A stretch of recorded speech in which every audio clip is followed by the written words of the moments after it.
Hello friends, అందరికీ నమస్తే. ఈరోజు వీడియోలో నేను చక్కెర పారాని పర్ఫెక్ట్ కొలతలతోటి ఎలా ప్రిపేర్ చేసుకోవాలో షేర్ చేస్తున్నాను.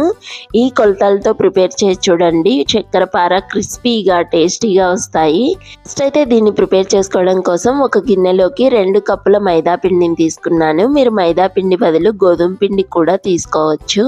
ఇంకా దీనిలోకి చిటికెడు సాల్ట్ని యాడ్ చేసుకొని ఇక్కడ మిక్సీ జార్లోకి ఏ కప్పుతో అయితే మనం మైదా పిండి తీసుకున్నామో అదే కప్పుతోటి అరకప్పు చక్కెరని ఒక యాలుక్కాయని వేసి మెత్తగా మిక్సీ పట్టాను. ఈ చక్కెర మిశ్రమాన్ని కూడా మైదా పిండిలోకి యాడ్ చేసుకొని ఇక్కడ నేను నెయ్యిని యాడ్ చేస్తున్నాను.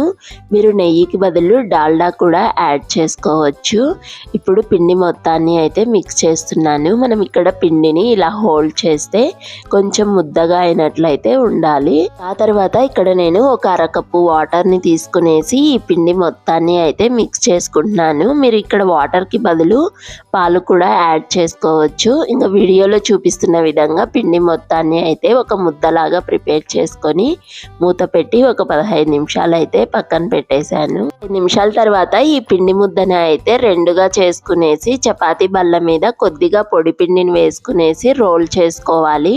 మనము 1/2 ఇంచు రోటీ మందం ఉండేలాగా అయితే చూసుకోవాలి. మరీ పల్చగా అయితే ఉండకూడదు. ఇంకా దీని సైడ్స్ అయితే కట్ చేసుకొని నేను ఇక్కడ స్క్వేర్ షేప్లో అయితే కట్ చేస్తున్నాను.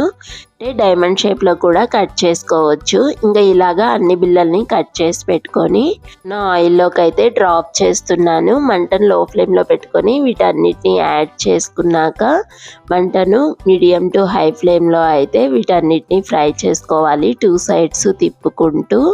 ఇవి ఫస్ట్ అయితే కొంచెం మెత్తగా ఉన్నట్లు అనిపిస్తాయి, ఆ తర్వాత గట్టిగానే అవుతాయి. ఇంతే అండి, చాలా ఈజీ, సింపుల్ కదా.